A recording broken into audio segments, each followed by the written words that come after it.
As we embark on our fourth year of broadcasting, Our Voices has discussed countless topics since the first episode that aired in November 2018.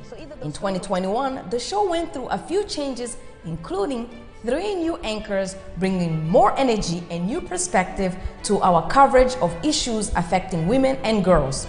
The new hosts who joined me on Our Voices are Ndimyake Mwakalyelye, Amina Aliyu, and Simegnish Yekoye. Despite the challenges, as one of the original hosts of the program, I can assure you that the motivation and commitment to our core audience of women and girls in Africa and in the diaspora is unwavering. COVID-19 was first declared 2 years ago, and here at Our Voices, we are still broadcasting mostly from the safety of our homes, navigating through the new technical innovations and challenges brought forth by the coronavirus pandemic and now the raging Omicron variant. The Our Voice team remains focused on bringing you fresh interviews and stories about the women of our times. Stories such as Nigeria's former finance minister Ngozi Okonjo-Iweala becoming the new World Trade Organization chief, or the South African scientist Angelique Kodzi discovering the Omicron Kovid variant. Politically, women are rising to the decision-making tables like Samia Suluhu Hassan, the new president of Tanzania. Also taking you inside Africa's prestigious institutions election like the African Union. Our Voices has also reported on taboo stories about female genital mutilation as well as rape as a weapon of war from an on-the-ground perspective. We will continue our excellent reporting in 2022.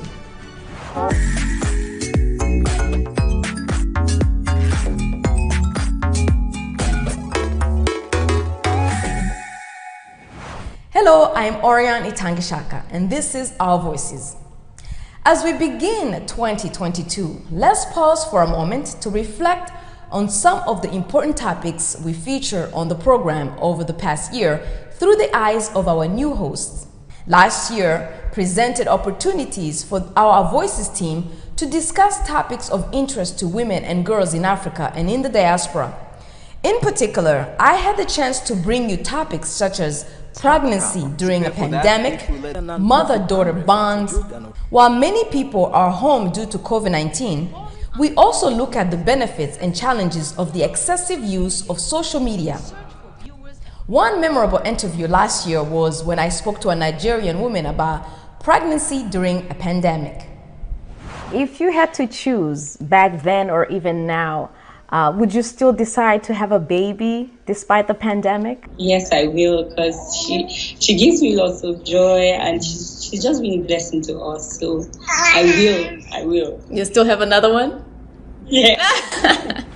As 2021 closed in December, I traveled to Kenya and had a chance to meet with affiliates at KTN News in Nairobi. We were ahead in 2019. This time appearing on Africa Speaks, host Ashley Mazuri and I discussed the narrative of Africa in the media. Also, I visited VOA's media partner Kenyatta University TV, where youth have a platform to discuss social and political issues that most affect them. I visited the Luanda Center in Bungoma. At this center, women have the opportunity to support one another emotionally and materially, as well as financially, as they enter a new chapter in life after their husbands have passed away.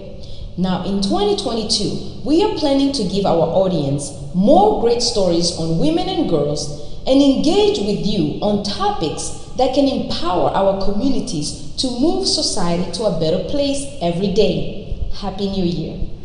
It's time for a short break. When we return, we'll hear from the 3 colleagues, Ndimyake Mwakalyelye, Simegnish Yekoye, and Amina Aliyu, as they reflect on their new roles as co-hosts of VOA Our Voices while sharing some of their most memorable moments over the year of 2021. We'll be right back.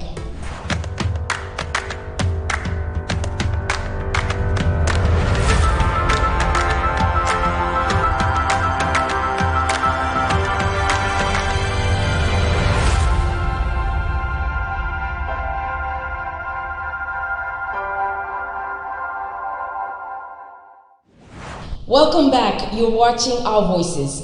As we reflect on 2021, and before we hear from the co-host of VOA Our Voices as they share their new experiences, we share with you a new promo featuring the whole team of the new Our Voices. Check it out. On VOA Our Voices, women are using their voices to empower, to nurture, to educate, to stand up in any language. Amajwi yacu, Dimsachen, Muryoyemu, Mazwi Edu, Our Voices. Ndimyake Mwakalyelye is no stranger to the VOA television. You may remember her as the lead reporter and co-anchor for Africa 54, VOA's daily television news broadcast for Africa. In addition to her new role as Our Voices co-host, she also serves as the chief of VOA's Zimbabwe service since 2014. In this capacity, she manages broadcasts to Zimbabwe in English, Shona, and Dembele on medium wave and shortwave radio, and a daily live broadcast of its popular Studio 7 radio program. She's particularly interested in topics that addresses the relevant issues of concern to women and children and people of disabilities. We sat down to discuss her joining the Our Voice team. She discussed her views about the coverage of COVID-19 in 2021.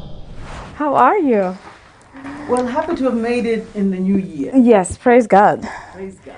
Happy New Year, Ndimyake. It's so great to see you in this new year of 2022. Well, Happy New Year to you, Auriane. Now, Ndimyake, we are international women journalists covering a wide range of issues.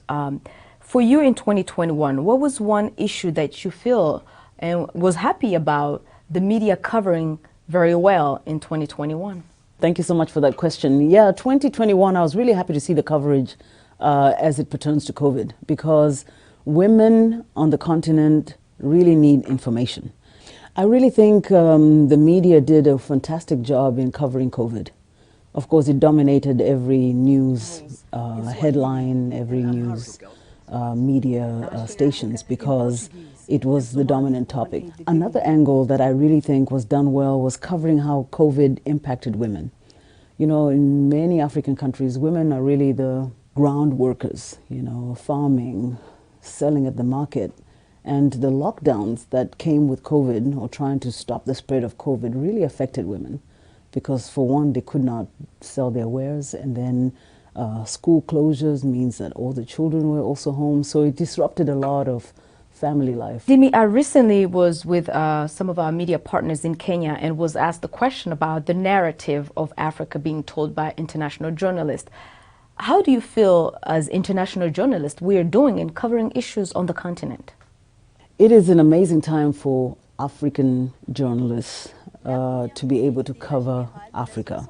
You know, for a long time there was always this, you know, attack on Western journalists. Well, we are kind of now Western journalists, because we are broadcasting out of Washington, D.C. at the Voice of America. So we have a real opportunity to tell the story the way we feel our audience would like to receive it. So I think in terms of us covering the continent at the moment, I want to say that we are doing well, but there is a whole lot more to be done. There's a whole lot more to be done. It will make a lot of impact, especially if we are able to bridge the two continents. We are in the United States, but we are broadcasting to Africa, in the countries in Africa. How do we create that bridge so that we also don't become too distant, too detached, and we are covering issues from a perspective where we don't really understand? So I think our connection to the continent, being able to travel, seeing people in the environment, you know, Our Voices team went to several African countries in 2019. That was really impactful, because you get to see the audience, first of all, hear from them what they want, and then our stories resonate with the people we are talking to. So I think in terms of how the international media, and I'll speak for myself specifically and VOA specifically, I think we are scratching the surface, and we know that we've got a challenge, and we are going to rise to it. And there has also been a push to produce more positive stories on the continent, while there's still also challenging issues that still need coverage? That's the dilemma, I think. You know, there's still so many wars, there's still so much crisis, but at the same time, there are so many developments along positive lines. When you hear that Africa, comprises among the top fastest growing economies on the continent. You hear Africa is contributing to the fight against coronavirus in the forefront of technology.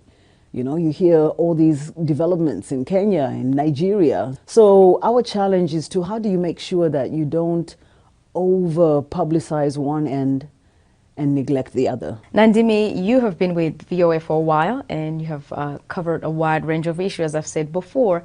You've been on Perspective, you've been on Africa 54, you have a long years of experience as an international broadcaster. You've recently joined Our Voices.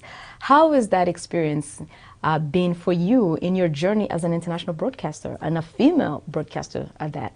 I'm so excited, Auriane, to be part of Our Voices because it speaks to one issue I really love, which is women.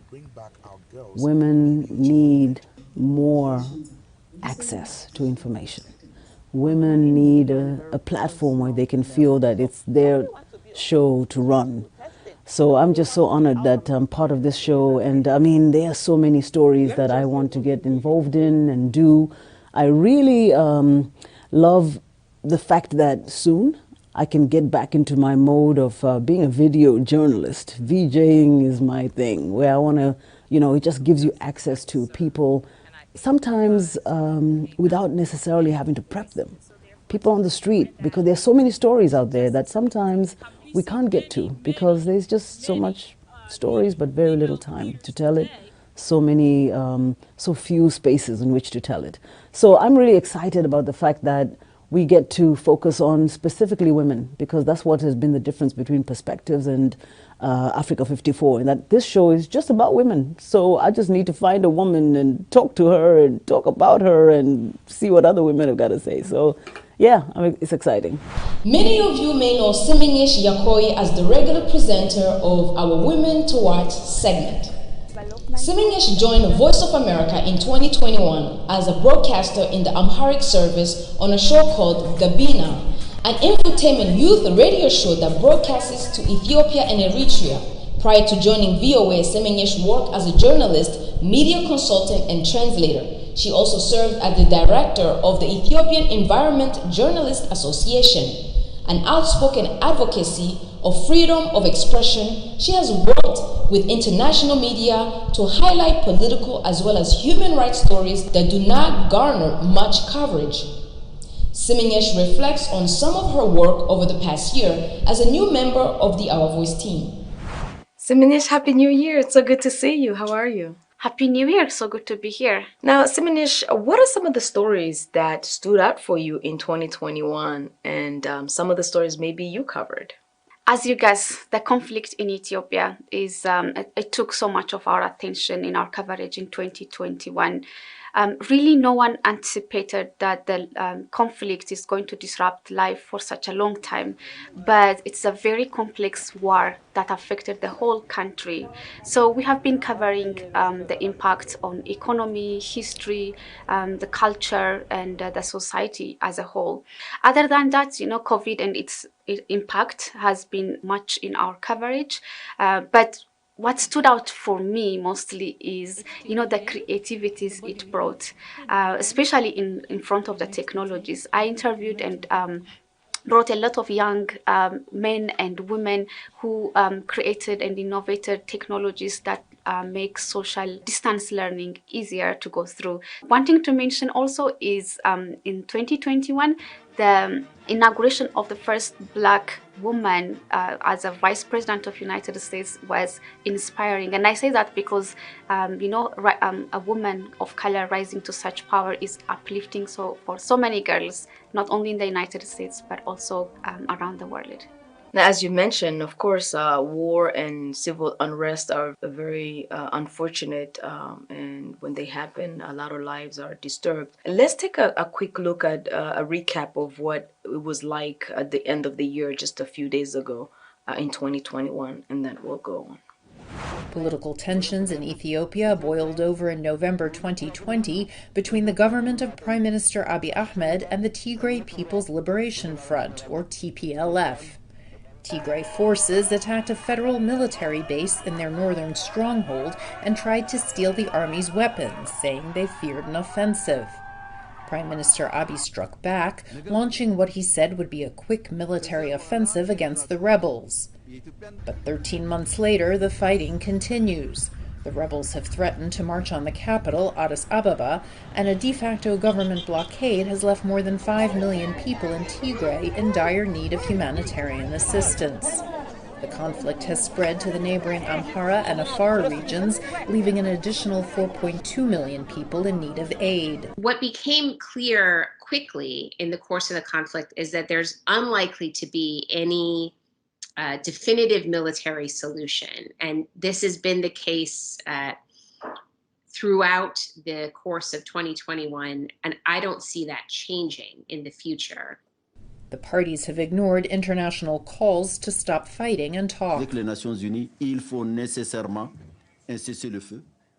Our concern is for a ceasefire that absolutely must happen. Humanitarian aid needs to reach all those that have suffered from this conflict, and we absolutely need to resolve these problems through political discussions and through dialogue. Now, Simegnish, how did these events in Ethiopia, the country you're from, are affecting women and children especially? Unfortunately, women have always been a victim of war, and also children too. And this is the case also in the conflict in northern Ethiopia that has been going on for over a year now. Women are subjected to arbitrary killings. They lost their sons, brothers, husbands in this war. And women are also mainly victims as they continue to be subjected to rape, which is used as a weapon of war by all sides involved in the conflict. And the horrific stories that have been coming out and the stories of the continued struggles that come out every day is still on top of my mind, and it's really, really sad. Also, displacement is another thing that women are suffering from in this war. Women are forced to flee their home, their properties, everything they worked hard for, and they flee, to protect their unborn child, their infants, and they continue to live in vulnerable situations in shelters around the country. And what makes it more sad is in this war, health and education facilities are targeted and destroyed in this war. And so that makes it difficult for these women to even have access to medical care, and their children also continue to lag behind in their education because they don't have access to school. Now, looking at the continent as a whole, what are some of the stories should we be focusing on in 2022 in your view? I would say, given what we have been covering the past year, conflict resolution and, solution for lasting peace should be given a priority in our coverage. Peace and security are essential for every society, for every humankind. So we need to, our stories need to focus on bringing out stories that advocate balanced, peace for every society. In addition to that, the COVID-19 vaccine inequality is another issue that needs to be given attention. Low vaccine distribution in Africa, while a lot of vaccine is being destroyed in the West for lack of use, is really a shame. So we need our stories need to call out vaccine hoarding as we go forward in this new year. Mm-hmm. Now we're talking about the continent, but also in the diaspora. You are a mother of children in the diaspora, full-time working mom. Do you have any advice for women on the continent, or especially in the diaspora, for 2022? For diaspora, especially mothers, women, but also mothers, I say, please continue to nurture your connections, your friendships, your social fabric. I say this because we in the diaspora, especially mothers, tend to feel alone, tired, stressed, and we really need each other to support. We need each other to encourage and, even share our imperfections and say, it's okay not to be okay. So I say to diaspora mothers, you could be raising your child, you could be building your career, or you could be just, supporting your family in any means. And but you are doing an amazing job, and you are not alone. We are here to share your stories. Amina Aliyu is a broadcast journalist with VOA's Hausa service here at the Voice of America in Washington, D.C. She joined the network in November of 2018 and has since been the primary host of the unit's Women's and Youth flagship show, Yuda Gobe, a 30-minute program that airs 5 times a week. Amina is a graduate of the University of Exeter, United Kingdom, with a Bachelor's of Art in Philosophy and Political Economy. She developed a passion for being the voice of the voiceless women, giving a platform for expression and to make them key players rather than spectator in politics, business, science, technology. We began our conversation on the opportunities and challenges of covering women's issues in the diaspora and on the continent. Amina, Happy New Year. So great to see you in 2022. Happy New Year, Auriane. So good to see you too. Amina, I know you work on different women's shows besides Our Voices in the Hausa service. How hard or how easy is it to cover women's topic and reaching a women's audience? It's not hard to capture the audience, but it's quite difficult to get them to participate. So for example, on Wednesdays, we have a women-only show. And it was created to give women only the opportunity to call, because we find that most of our callers are men, but they still don't call.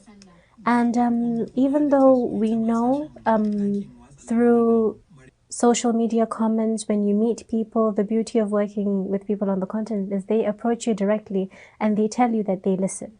So you know that the women are listening and they're benefiting, but they're not participating. Now, besides the stories of relationship, which always catches young women's attention, what are some of the other stories that we should be looking forward to, or young women and women on the continent in general look forward to in 2022, you think?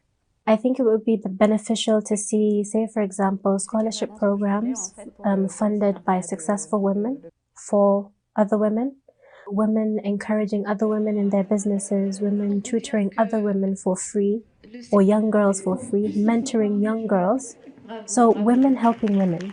I know you work on a lot of topics that are considered taboo, especially in your community. What are some of the topics that you still see in 2022 as we enter into this year, and maybe even last year in 2021, are still considered taboo but shouldn't be? I think the one that stands out the most for me is sex education. The fact that conservative communities are still pushing against sex education when this is beneficial in curbing a lot of issues that we have in society. So, for example, it's beneficial for everyone if a mother is able to freely talk to her daughter about how to take care of herself, what her menses means, how to take care of herself when it comes, even if it's just so she's not scared the first time that she sees it. And to understand, say for example, in our culture, it's commonly said, oh, when a man touches you, you're going to get pregnant. And then he touches you, and then you don't get pregnant. And you're like, oh, okay, so maybe it's not so bad. And they're not properly educated about exactly what sex is, and so they find themselves in really, really awkward situations. Now, what caught your attention in the media in 2021, and is it something that we should be looking for more or covering more in 2022? So 2021, what caught my attention the most was January 6th, the insurrection here in the United States. Another thing was seeing African countries come together with regards to discovering the Omicron variant of coronavirus and the travel ban that some European countries had placed on the African countries that were reporting cases of the Omicron variant of the coronavirus. So I was really impressed at how African countries came together and stood against that. For example, Nigeria did not have a red list. And then suddenly we had a red list. And the red list had a lot of these countries that had banned other African countries. And, you know, it was a diplomatic way of dealing with the situation and also putting your foot down. So it's really encouraging to see African countries standing together and we get results. I would like to see much more of that in 2022. Finally, another thing that I found really interesting was the collaboration between Fireboy and Ed Sheeran and their new and the new song Peru. So Peru is Fireboy's song, but then Ed Sheeran came on and did a remix. So it's always interesting to see Afrobeats blowing up. Now, is it surprising for people to look at you as a conservative young woman talking about Afrobeats? Looks can be deceiving, is what I would say. I do enjoy good music. I definitely grew up on African music, and it's a thing of pride for me to see it thriving so much on the international platform. Now it's time for another quick break. But first, a question for you, our audience. Which topic or person would you like for us to feature on our Voices in 2022? Please share your views on our social media platforms. We are at WEWE Our Voices. We are on Instagram, Facebook, and WhatsApp. Our number is right there on your screen. Empowerment and humanity towards a better world. Economic and social progress of every society. Facts and information from key players rather than spectators in politics, business, science, and technology. City, rural, educated, or underprivileged. We care and we listen to what matters to you. Your voices are our voices. Before we end our program, we would like to spotlight WEWE's Africa division with programming highlights from the past year. Our Voices joins women from across the continent with stories of development and empowerment in politics, business, and culture, with entrepreneurs and innovators, one-on-one interviews, and women to watch. For there is always light if only we're brave enough to see it, if only we're brave enough to be it. And that's where we end our show this week. On behalf of my colleague and everyone here at Our Voices and Voice of America, I'm Auriane Itangishaka. Thank you for watching and Happy New Year. Stay safe.